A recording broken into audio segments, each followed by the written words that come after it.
In August, I flew from the US to the UK without any tickets, just hoping to be able to see Taylor Swift's Eras Tour in London, and I ended up going all 5 nights. So in this video, I'm going to share just how I got these last-minute tickets. Hello, my name is Bekah, and here on this channel you can find bite-sized inspo mainly to do with Taylor Swift. It has been a hot minute since I shared a video here on YouTube. The past couple of months have been pretty crazy, but I've gotten a number of questions and messages asking just how I got tickets, especially such last-minute tickets. So I finally have a chance to sit down and chat about the whole whirlwind adventure. It was truly the best week of my life. I feel incredibly grateful.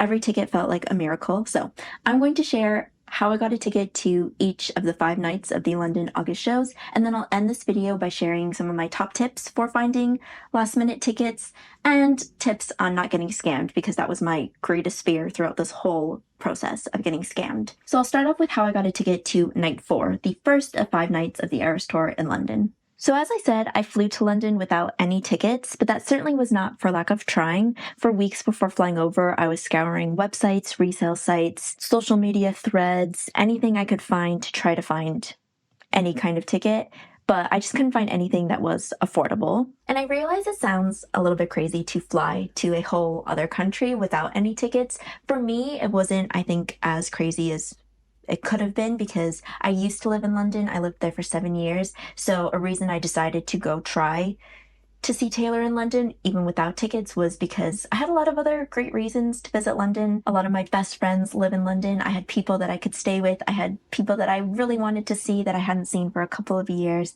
So I knew that even if I couldn't get a ticket to any show, that a trip to London is never a waste of time or money or resources, and I knew that I would have an amazing time in the city even without getting to see Taylor. So on August 15th, I decided to get dressed up in my most sparkly outfit and head over to Wembley Stadium to scope out the situation and see if I could find, by any chance, any last-minute ticket. I just figured that the worst thing that could happen is I would leave without a ticket, and that would be the same situation that I was going there in, so I really had nothing to lose. When I got to the stadium, it was teeming with Swifties, and I do remember thinking actually that it was a mistake to have come out in person, because everyone looked so happy, so excited, and so gorgeous in all of their different Eras Tour outfits, and I just thought it was going to be impossible to find a last-minute ticket in all of the chaos. I'm really not the best at putting myself out there, but then I just thought, you know what? Travis Kelce shot his shot, and look what's happened, so I can too. So I found a spot right by the stairs coming out of Wembley Park Station, and I pulled out the sign that I had made before coming over that just said I was looking for 1 ticket for the Eras Tour. And I stood there and waited to see if anyone would come up to me. I will say I did not see anybody else that first night holding a sign. Not to say that there weren't other people doing that. There very well could have been. I didn't see anyone, and I was probably standing there for a good 30, 40 minutes, honestly feeling a bit like an idiot. This is so not the kind of thing that I'm very comfortable doing. I'm quite an introverted person, but for Taylor Swift, I was more than willing. So I was just standing there, and I was trying to look very demure, very mindful. So I didn't even notice these 2 girls noticed me, but all of a sudden they just came running up to me. They were so cute and so sweet, and they were so excited. They had a spare ticket. It was in my budget, which I determined beforehand, before heading out to the stadium, which I think is important and really good to do and to stick to, because it can be hard. So my budget that I had figured this is what I was happy to spend for 1 night to get into the stadium was under $200, which I thought was probably impossible, but I knew there were face value tickets out there in the stadium that were under $200. So I was just really hoping that something could work out. And I'm so thankful that it did. These girls were willing to let me pay what they had paid for the ticket, which was very, very kind. They also let me pay them after they had gotten me into the stadium so that I knew it wasn't a scam. So that was also really kind. We got into the stadium after the first opener had finished, and Paramore was just starting. My favorite song of theirs, The Only Exception. So that was impeccable timing. That ticket was in the 500, so it was pretty high up, and it was behind the left side of the stage. So definitely restricted viewing, but I did not care at all. And honestly, I mean this so genuinely, having been to 6 total Eras Tour shows now, sitting in very different seats for all 6 shows. there is no bad seat in the stadium. There are some seats that are obviously better than others, but I genuinely think every seat has pros and cons, and I'd be so happy to share my opinion of what those pros and cons are of all the different seats that I've sat in if you'd be interested. So let me know if you're interested in that. But yeah, that first show was so special to me. I had a feeling going to Wembley Stadium. This is why I felt so like, I really want to be in the stadium for this night, because I just had this feeling that something crazy was going to happen, that she was going to do something insane. And she did. When she brought out Ed Sheeran.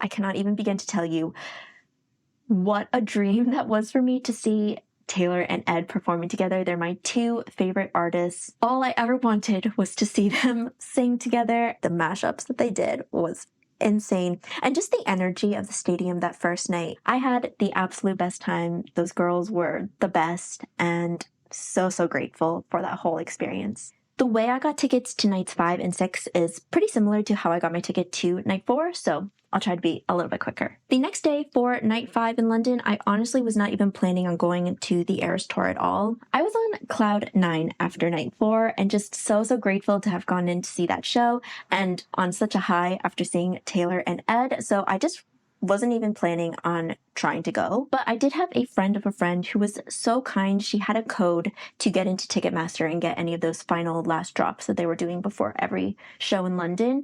But you could only access those sales if you had a code. She had a code, and she was so kind to be on the lookout for any last minute tickets for me. So I was heading out to run an errand in a completely different part of London, but I brought my Eras Tour bag with me just on the off chance if this friend got in touch with me and happened to be able to pick up a last minute affordable ticket. Then I was like, you know what, I can segue and head on over to Wembley and just have my bag with me. I didn't get dressed or anything. I actually was wearing this shirt and then shorts and trainers, running shoes.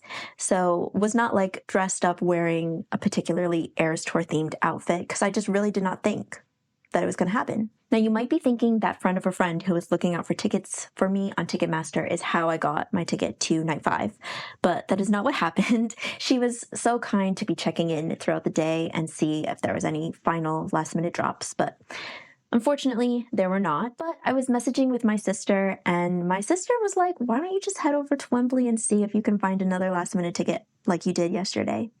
So I did. I was like, you know what? Why not see what happens? I had my Eras Tour bag with me, so I could go. I did not have a sign with me, so I popped into a shop on the way to Wembley Stadium, and I asked this really sweet worker if they had any paper that I could buy. He said they did not sell paper, they just sold food. It was a grocery store. But he said he could pop into their back office and just give me a sheet of paper. I offered to pay for it, but he didn't let me. He gave me like 5 sheets of just standard A4 paper plus a Sharpie black marker.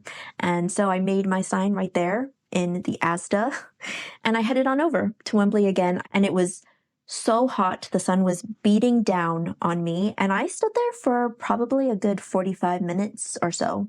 And during that time, I actually got a few ticket offers. So I had this really sweet group of girls come up and offer me a VIP standing ticket, but it was $800, which is what they had paid. So I totally get that they wanted to just recoup what they had paid for that ticket. But $800, I told them, was just way out of my budget. And then another guy came up to me and offered me a ticket for $500, but I had gone in thinking $200, like anything under $200, and I just couldn't justify spending over double of that. I decided to hold to my $200, which is hard because then the sweet girls came back with that VIP ticket and they said, okay, we'll do it for $500. And I had to tell them, I'm so sorry, but I just can't spend that much money. So they understandably went off. I really hope that they were able to find someone else to use that ticket, but it was just out of my budget. And I remember this sinking feeling when I sent them off that second time that was probably my last shot. And what if I wasn't able to find anything and I had just missed out on,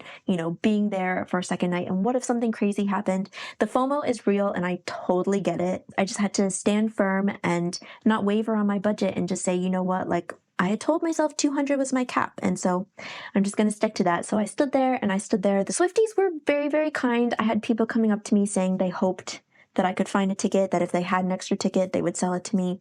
Some people gave me friendship bracelets, which was really sweet. I had one girl come up and give me the number of a friend who she was like, I don't know if she'll be able to make it, so if she's not, then she can call you and let you know and maybe sell you her ticket. I had another girl come up and give me a code because she had a code to Ticketmaster. She was like, if there's any last drops, maybe you could get a ticket. The problem with those options is I had virtually no signal around Wembley Stadium. I basically just had no service whenever I was around Wembley Stadium, which was all the time during that week.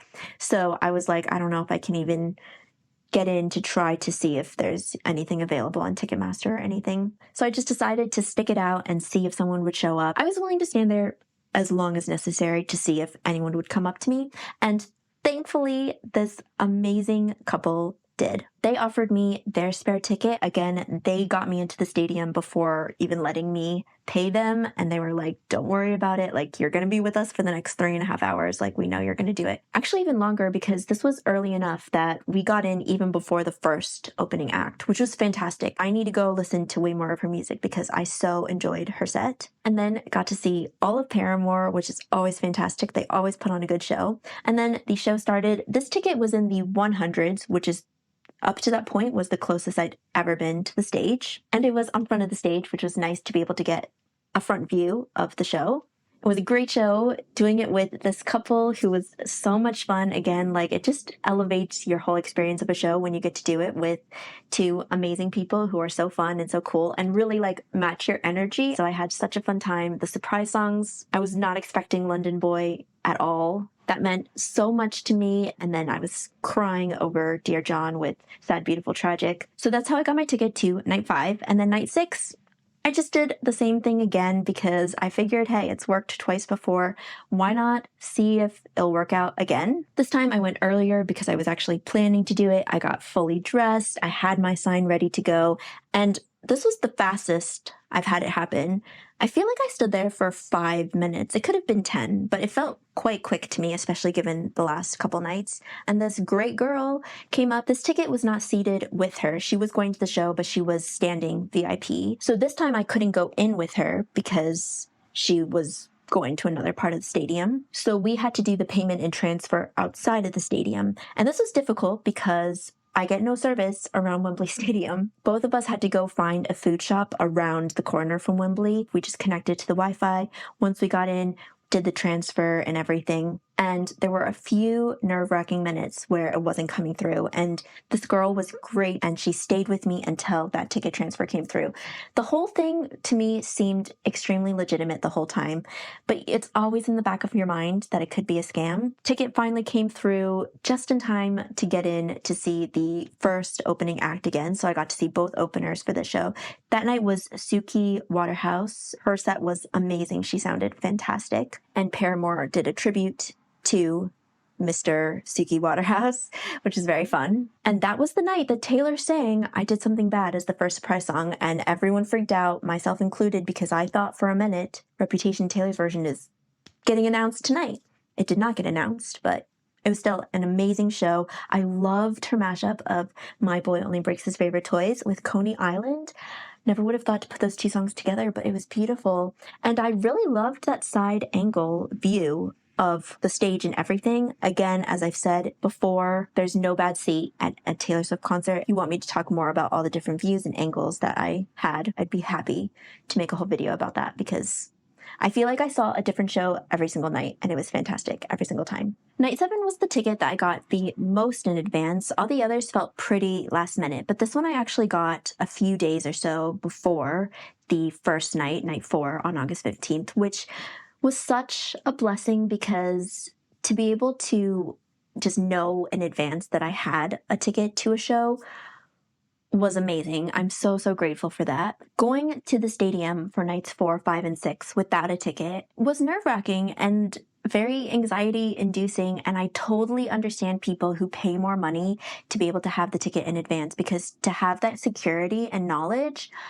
Like, it's definitely worth something. For me, it wasn't worth what the resale prices were. I just could not afford that. But I totally understand not wanting to deal with that anxiety. This ticket was sold to me by a Swiftie who I'd connected with through my Instagram at Bites by Bekah. And we had actually messaged each other in the past. And at the time, I had been posting in my Instagram stories. I posted a couple of times that I was looking for tickets. And if anybody had any leads, to please let me know, because one of my top tips, and I'll cover these more in full, I just think you have to put in as many feelers out there as possible. You just have to ask anybody and everybody that you know, because you never know where a lead will come in. This was a VIP front standing ticket, which honestly, I never ever in my wildest dreams thought I would get a VIP standing ticket, that I could be that close to the stage. So the fact that she sold me this ticket at face value, it was $385. So kind. And yeah, just to have the security of knowing that I had a ticket to a show was indescribable. And of course, what made this VIP ticket its whole own adventure unto itself is that there's a whole queuing process for these standing tickets. That's not the case in the US. US has seated tickets. I can make a whole other video on that entire adventure, because an adventure it was. I went and queued from 3:30 a.m. to get barricade for that show, and I did. It was amazing. That's the closest I've ever been and probably ever will be to Taylor Swift. She would come up to the very front of the stage. The surprise songs were right on front of me. Just to be able to see the show from that angle, again, I will say there's pros and cons, but so many pros, and just the peace of mind of having a ticket in advance, I totally cannot express how much that is worth. So grateful for that ticket. Night 8's ticket felt the most miraculous to me. Every single ticket was its own mini miracle, but this one, I truly don't know how my sister did it. I should probably interview her or something to see exactly how she got it. She was my web master. While I was out there pounding the pavement, she was always there in the background trying to see if she could find a ticket online for me. And there's so many different ways that you can try to find tickets online. I will forever be in her debt, but I got her a lot of fun little cute Swiftie things to just try to express the depths of my gratitude, because this ticket, man, this was for a VIP, I believe, left standing ticket, but it could have been right. She found this ticket the night before night 8. And as we all know, the last night of London was the night, right? Everybody wanted to get into that show. There was a lot of rumors that Reputation Taylor's version was going to get announced that night, so I think that was a huge push as to why people really wanted to be there. But what I was desperate to see, I just wanted to hear Taylor sing So Long London. The sentiments of that song resonate a lot with me, so I was like, I came to London because all I wanted was to hear Taylor sing that song and to sob as I listened to her sing So Long London. So my dream was night 8. All of the other nights, of course, so incredible, but what I really, really, really wanted was to be at night 8. So I woke up at 1:30 a.m. to get ready to go to Wembley Stadium for the show that night, night 7. So this was 1 a.m. on the 19th of August. I woke up and my sister messaged and said, I think I might have found a ticket for night 8. And I was like, oh my gosh. Okay, what do we need to do? What needs to happen? She was messaging this person on Twitter, which is one of the platforms that I still do not understand. Thankfully, she does. There's these Eras Tour resellers on Twitter. So she found a ticket through one of those threads. So I was willing to do almost anything to have a ticket in at least a little bit of advance of that show. My sister sent me the information of this girl. So I was in my Uber and just trying to verify that the seller was legitimate, that the ticket was legitimate, and both of those things could just tell that they were. So this girl was telling me that she was a Swiftie, that she went to the Eras Tour in LA, and she told me the surprise songs that she heard. And me having followed the Eras Tour, I knew that the information she was giving was correct. So I just thought there was no way that this could be a scammer, that a scammer wouldn't put in so much time and effort to try to seem like a Swiftie. I don't know. It didn't make sense to me. She sold me the ticket for $385 face value. That last night was incredible. I came at 3:30 p.m. instead of 3:30 a.m. this time.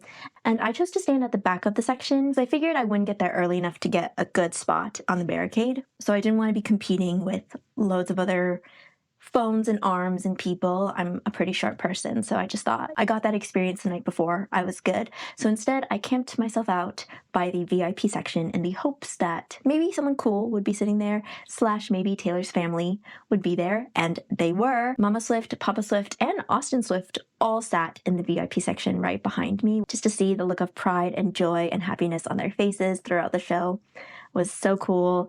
Florence actually came into the VIP section right after she did her surprise Florida performance with Taylor on stage, so that was really fun as well. Just to be in the stadium for that final night was so meaningful. I would be so happy to chat more about my VIP experiences, queuing on the night before, or, standing in front of Taylor's family and getting that different perspective from the side view. I'd be happy to share anything about those VIP experiences because I never ever thought I would get to stand in the arena at a Taylor Swift concert.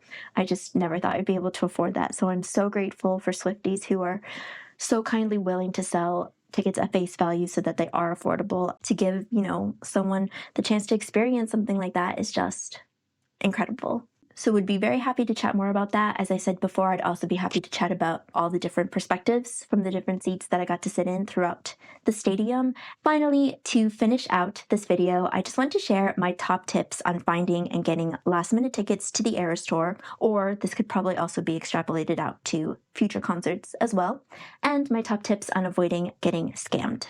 Getting last-minute tickets to the Eras Tour, or I think any number of popular shows and concerts out there, requires a lot of time and effort and commitment, and I think also a bit of delusion and just believing that this is going to happen for you. Like, you're going to get a ticket and you're going to be in that stadium, you're going to be at that show. And even then, it might not happen, but I really hope that these tips might be able to help you if you're trying to get to any of the remaining Eras Tour shows and or just for future concerts. My top piece of advice for finding last minute tickets is to just put out as many feelers as possible because you never know when or where you might get a lead.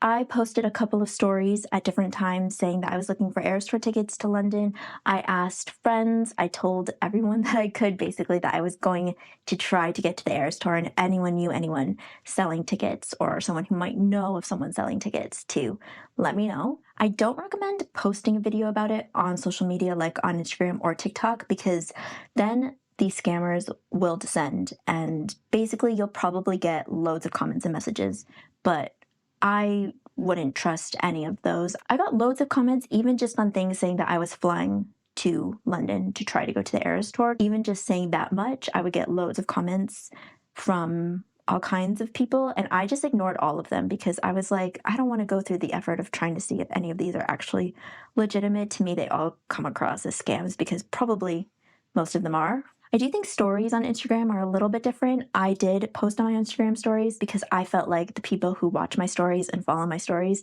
are a little more invested in me as a person, so they're more likely to be an actual person. So that's just my thinking about it, but you can judge for yourself what's best for you and your platforms. I did not have luck with resale websites because all of the prices, even up till the day of the show, resale prices for me were always out of my budget, but I know that's not always the case. There were definitely previous shows before London where resale sites would have been in my budget. Your budget is individual to you and your circumstances, so judge for yourself what your budget is, consider all of your own personal factors, and set a price, set a budget on what you would be willing to pay for a concert, and then really stick to that and check resale sites often as you can because you never know when things will pop up. And if you see something within your budget, then go for it. And if you don't, then I would say hold out until you can find something in your budget. Of course, Ticketmaster is the most legitimate, but that will only drop closer to the concert dates and pretty much only for people invited to those sales. So first you have to get invited and you also have to have a code. There's a number of Ticketmaster drops leading up to the show. I would say from even as much as a couple weeks out to, days, and sometimes even the day of the show. StubHub, those prices are always, from what I've seen, the highest. There's also Viagogo, which I would check constantly. Those prices are always a little bit lower. They never got to a price that I felt was in my budget. And I've heard both positive and negative things about Viagogo. A lot of people I've heard have bought from there and it's been fine. But I have heard some stories that always made me a little bit wary. I would be cautious, but if you see a really good deal and you're willing to take the risk, then I have heard it work out for a lot of people. Join Facebook groups, follow Twitter accounts, follow specific Instagram accounts, because there are people who are out there doing the hard work and really trying to get tickets in the hands of Swifties. If you're aiming to get to a show in a particular city, then there's pretty much always at least one, if not multiple, Facebook groups based around that city. So I would definitely join that city group. So for London, I joined like the really big Eras Tour London group. And that group is just really fun because people are posting all kinds of things. It's a great way to try to connect with other people who are going to the same show. So you could look out for tickets there. My sister found a ticket on this Twitter reselling page, so you could check out that one. There's also a really big Instagram page. Her page is so fun. And I think it's something like Swifties Eternity. I can't quite remember the handle, but I'll put it down here. And her page is great. She's often selling tickets in her stories and things like that. So you could check her out as well. There's often a lot of giveaways going on for Eras Tour tickets, or tickets to Sabrina, or tickets to Gracie, or tickets to anybody, and like somebody has to win these, so take some time and effort, but like if you see a giveaway, then enter it. So you never know, and I think a lot of times people don't enter giveaways because they think I could never win this, but somebody has to win. And I have seen in Facebook groups that I'm in, people posting being like, I won this giveaway, and got tickets to the show. So like, it does happen. I used to, but I haven't in a while. But I would be happy to share any giveaways that I find also on my own Instagram, so that you could try to follow along with my stories. And if I ever see any, I'll share them and you can go enter them if you want. I think one of the best ways to get a last minute ticket is if you have a code and to use that on Ticketmaster. So even if you don't have a code yourself, because it's too late to try to get a code to any of these following Eras Tour shows, try to find somebody who does have a code. I had just put out feelers on my social media and just put it out there, and you never know who might respond. And again, just my top tip is to just put it out there and see what happens. You just never know, like where these offers could come from, or who might end up needing to sell or wanting to sell at the last minute. And if they know that you're looking and eager and, really trying to find a ticket, then you never know who might reach out to you. And I cannot emphasize enough about trying to just stick to your budget. The Eras Tour is incredible. Of course it is. I spent more money than I was expecting to on these tickets because I never actually imagined I could go to all 5 shows. And those memories will stay with me forever. I will treasure that forever, and I truly feel like every experience was priceless. But there is a limit as to what is worth it, and only you can determine what that is for you.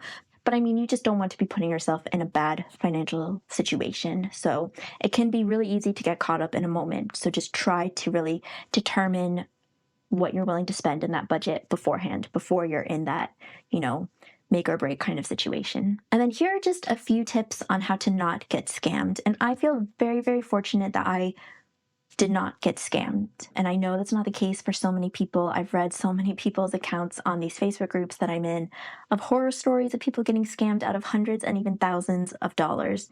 And that's just horrifying and terrifying and awful. But there are people out there just trying to prey on Swifties and people who are just wanting to go and enjoy a concert experience. So please, please, please be careful out there and be really deliberate and intentional in buying these tickets, and just try to get as much information as you can. So if you're buying a ticket online, because I think that is the easiest way to get scammed, if you're trying to connect with somebody that you don't know through the internet, through social media, through any of these social channels, if you find a ticket that you think looks good, is in your budget, and you just want to make sure that it's not a scammer who's going to take the money from you and then not send you the ticket, at the very, very least, ask for a screen recording of the ticket from their phone. Even that, I personally would not trust, because I feel like that screen recording could come from anybody. That person could have gotten it from anywhere. Who's to say that is legitimate?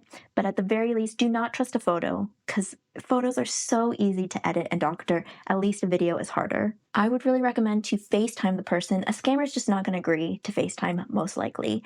That's just too much effort for them, and they, don't want to put in that much effort, most likely. I don't know the mind of a scammer, but that's what I imagine.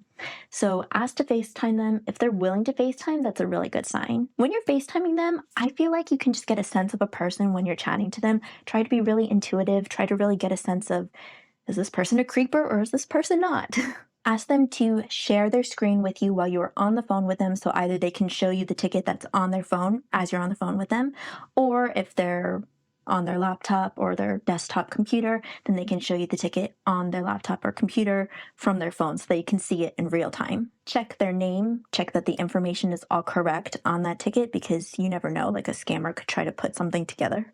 It's a lot of effort though, so I don't know if they would, but you just never know. So really try to check. Always, always, always use PayPal goods and services if you're buying from someone you don't know and it's over the internet. A lot of times scammers just won't even agree to use that mode of payment. And if that's the case, then I would just write them off as not worth it because you don't want to be put in a situation where you don't have any way of getting your money back. I imagine it's probably a pain to try to get a refund from PayPal. I don't know. I haven't tried it. I don't know how easy it is to recover if a person does end up being a scammer and you had used that method of payment, but at least some security. And there is that option of like really fighting to get that refund. Try to buy from other Swifties. Swifties can be so generous and so kind. I feel so grateful that I got my tickets for face value at a price that I could afford.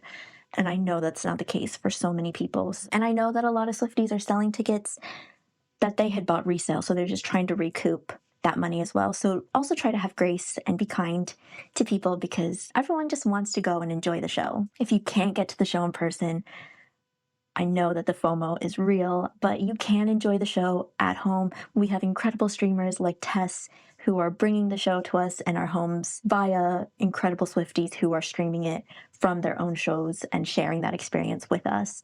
We can be really grateful for that. I know firsthand how bad service can be at these stadiums, and that's given me a whole new perspective on streaming. I actually really wanted to try to stream, but I just had no service at all at the stadium. So go and enjoy your show in person if you're able to. Go and enjoy a show over live stream in cozy pajamas with popcorn and chilling out on your sofa in your living room. Make the most of whatever situation you're in and just enjoy because, yeah, the Eras Tour is so special and we're so lucky to be able to experience it. So, long story, very, very, very long. That is how I got tickets to all 5 nights of the Eras Tour in London. Just the best week of my life. I will hold on to these memories for the rest of my life. I really hope that these tips help you. If you have any questions, if you want to hear about any other Eras Tour experiences, about queuing, about VIP, about sitting in different parts of the stadium, anything at all, let me know. Leave them in the comments below. I'll be happy to answer anything. And just enjoy the rest of the Eras Tour that we have to look forward to through the end of this year. I'll see you guys in the next one. Bye!